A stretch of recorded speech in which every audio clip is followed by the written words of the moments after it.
आज आप यहाँ आए हैं, क्या मुद्दा रहा?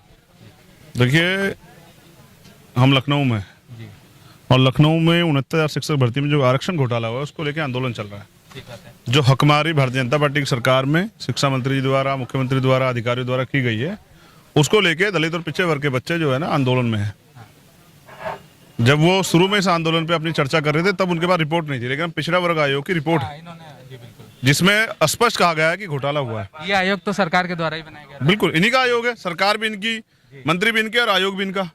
आयोग कह रहा है कि घोटाला हुआ है। आयोग ने स्पष्ट लिखा रिपोर्ट के अंतिम पैरे में कि जिन्होंने किया है संविधान के अनुच्छेद 14, 15, 16 का उल्लंघन, उनके खिलाफ गंभीर कार्रवाई की जाए और जो लोग वंचित रह गए हैं उनकी जांच करके उनको नियुक्ति दी जाए। जब आयोग कह रहा है तो फिर क्यों नहीं कह रहे हो? तो सबसे बड़ा कारण ये है कि सरकार देना नहीं चाहती। सरकार ये सोचती है कि अभी कुछ दिन बैठे रहेंगे, टूट टाट के चले जाएंगे, पीट देते हैं, धमका देते हैं, डरा देते हैं, चले जाएंगे। लेकिन अब जब मैं इनसे मिला हूं तो मैंने देख लिया कि ये लड़ने के लिए बैठे हुए हैं यहाँ। ये अपना अधिकार लिए बगैर जाएंगे नहीं। ये तो मुझसे कह रहे हैं कि हम यहीं मर जाएंगे, लेकिन जाएंगे नहीं। कह रहे हैं हमारा अपमान हुआ है, हमें गालियां दी गई है बीजेपी कार्यालय पे, हमें जाति सूट सब कहे गए हैं, हमारे कपड़े फाड़े गए, पीटा गया है। ये राम राज्य है। और ये है महिला सुरक्षा, महिला सशक्तिकरण, बेटी पढ़ाओ बेटी बचाओ। तो निकम्मी गूंगी बहरी सरकार को जनता की आवाज सुननी चाहिए और जनता के साथ साथ जो है ना, जो पीड़ित है उसकी मदद करनी चाहिए, ना कि उसको सताना चाहिए। चाहिए तो ये था कि कार्रवाई करते हो अधिकारियों पे, और कर क्या रहे हैं? पीट रहे हैं बच्चों को। कल इनके कुछ और 69 पता चला है कि पुलिस का बल उपयोग करके उन लोग की आवाज दबाई जाए, तो ऐसे आगे कौन से कदम हो सकते हैं जो आप उठाएंगे अपनी बात मनवाने? देखिए, लोकतंत्र है, जनता के पास क्या जरिया है? आंदोलन ही है। आंदोलन जारी रहेगा।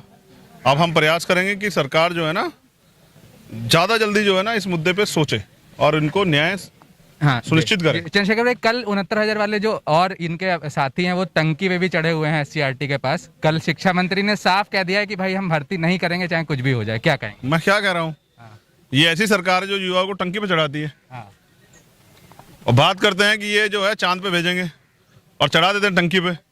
तो ऐसी निकम्मी और गूंगी बहरी भ्रष्टाचारी सरकार से क्या उम्मीद कर सकते हैं आप, जिनके राज में युवा क्या तो सड़कों पे पिट रहा है या कार्यालयों पे पिट रहा है या बारिश में तो तूफान में बैठा हुआ है या फिर टंकियों पे चढ़ रहा है। तो ये जो है ना, ये सरकार युवा विरोधी है और उसके साथ साथ दलित और पिछड़ों के विरोधी है। इस सरकार ने अपना जो है ना कथनी करने का जो फर्क था, जो असर था, वो दिखा दिया। अब इन जनता को तय करना है कि सरकार को कितने दिन सत्ता में बने रहने देना। अच्छा चंद्रशेखर भाई, कल जो है IPS अमिताभ ठाकुर को भी पुलिस उठा लेगी, इस बारे में क्या कहेंगे? हाँ, मैंने सुना था उनके बारे में कि उन्होंने ये कह दिया था कि मैं चुनाव लड़ूंगा मुख्यमंत्री के खिलाफ। फिर उन्होंने कल वो जो है एक पार्टी का ऐलान करने वाले थे। डर गई सरकार। आप समझिए कि एक आम आदमी से डर गई है। अब तो जबरिया रिटायर है वो, उनको जबरदस्ती रिटायर। तब वो डर गई है। तो ये नहीं कि इसका मतलब ये सामना नहीं कर सकते हैं। जब ये डरते हैं तो पुलिस को आगे करते हैं, झूठे मुकदमे लगाते हैं। कल क्या आज हो सकता है रात को हम पे लगा दें, इससे फर्क नहीं पड़ता। आपको डर नहीं लगता अमिताभ ठाकुर जब गिरफ्तार हो गए? आपको क्या पता है यहाँ से जाने ना दे? कहाँ नहीं जाने देंगे, मैं तो जाना ही नहीं चाहता। अच्छा, अभी मैं तो चला ही सहारनपुर से इसलिए कि लखनऊ रहूं। समझ रहे? तो उत्तर प्रदेश की कानून की व्यवस्था पे आप क्या कहेंगे? आप देख लीजिए, कोई पत्रकार बोल के तो देखे, मुकदमा दर्ज हो जाता है, जांच हो जाती है, उसके खिलाफ जो है ना ईडी के छापे लग जाते हैं। सच नहीं बोल सकता उत्तर प्रदेश में कोई। कानून व्यवस्था ये है कि उनके गृह जनपद में रोज हत्याएं होती हैं। एक अनीस कनौजिया नाम के बच्चे की हत्या हुई, उसने इसकी गलती थी कि उसने प्रेम विवाह कर लिया था, ये उन्हीं का राज है। एक बच्ची को वहीं गोरखपुर में उसके पिताजी को पीट रहे थे, वो वीडियो बना रही थी एविडेंस के तौर पे, उसको गोली मार दी गई, उसकी जान चली गई। रोज यहाँ हत्या होती है, रेप होती है। ये झूठी सरकार है। लखनऊ में युवा टंकी पे चढ़ा हुआ है। तो अब बताओ इस सरकार को कितने नंबर दोगे? मैं तो कहता हूँ कि इस सरकार को जनता माफ नहीं करेगी, चुनाव की इंतजार कर रही है। अच्छा, एक आखिरी सवाल चंद्रशेखर भाई, राष्ट्रपति जी भी यूपी में आए हुए हैं, ठीक है, आज वो जाएंगे राम मंदिर। कल मैंने आपका एक शो देखा तो आप उसमें राम मंदिर के बारे में कुछ कह रहे थे, क्या कहेंगे? नहीं, वो मुझसे ये कह रहे थे कि राम मंदिर से रोजगार पैदा होगा।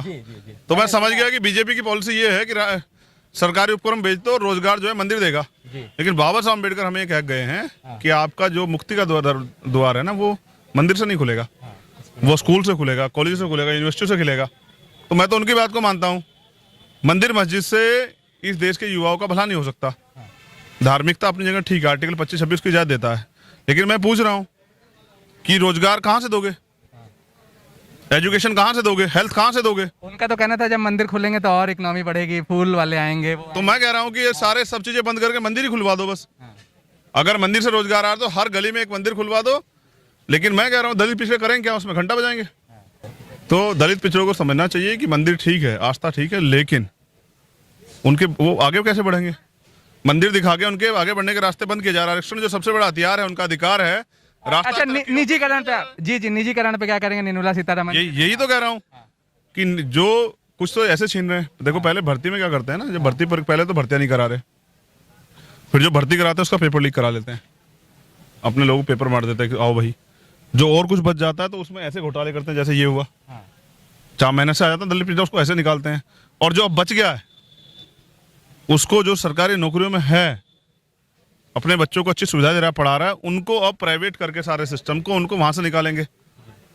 तो ये एक तरह से मनुवाद को स्थापित करने का प्रोग्राम हो गया है, जिससे कि संविधान को खत्म किया जा सके। अब ये काम हमारा है, जो लोग हम लोग काम कर रहे हैं कि जनता तक इस बात को जो लोग ये वीडियो देख रहे होंगे उत्तर प्रदेश के स्पेशली युवा, उनको आप क्या कहेंगे? अपने प्रदेश को बर्बाद होते हुए देख रहे हो यार। तुम ये समझते हो कि तुमसे अच्छा प्रदेश के लिए कोई हितैषी हो सकता है? तो अगर हितैषी तुम इस अपने आप को समझते हो, प्रदेश की रक्षा करना चाहते हो, प्रदेश से प्यार करते हो, निकल के आओ सड़कों पे और अपनी लड़ाई लड़ो। और सरकार ने पूछो रोजगार कितना दिया 4.5 साल में? ये वादे किए थे। तो वादे सिर्फ और सिर्फ वादे जमूले, इनसे कुछ नहीं चलेगा। जो कहा था वो देना पड़ेगा, नहीं दिया तो जनता को अपने आप जो है ना राजनीतिक भागीदारी करके लेना चाहिए। धन्यवाद।